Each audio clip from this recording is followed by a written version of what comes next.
Le vivre ensemble, je peux pas le définir parce que c'est un concept qui change à travers les époques, puis c'est un concept qui est subjectif.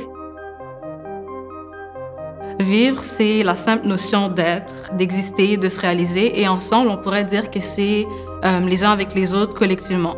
Donc, en additionnant ces deux termes, quelque part, on peut voir naître la notion de coexistence. Moi, mon enfance, je dirais c'est nomade. J'ai changé beaucoup d'écoles. Puis, il y a 3 ans, j'ai immigré au Québec. En arrivant au Québec, j'ai été très chanceux.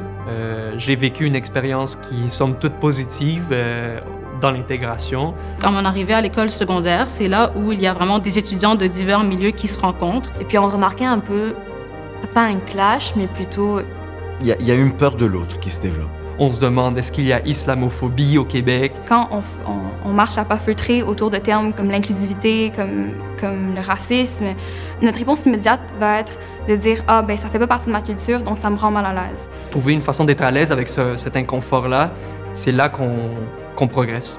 Il faut comprendre dans quel contexte ces personnes ont fondé ces opinions-là. C'est aussi d'être curieux, c'est aussi d'être capable d'aller chercher l'autre. Ça va de la responsabilité individuelle, mais ça va aussi au niveau plus global, plus collectif et plus institutionnel. Il y a plusieurs situations actuellement par les institutions politiques, gouvernementales, qui amènent à ce qu'il y a des groupes qui se sentent non reconnus. Dans une société qui se dit multiculturelle ou interculturelle, je me demande comment est-ce qu'on va définir notre culture? Les différences de tous et chacun s'inscrivent dans un projet narratif. Apprendre à s'adapter tout en affirmant un peu notre individualité puis notre culture.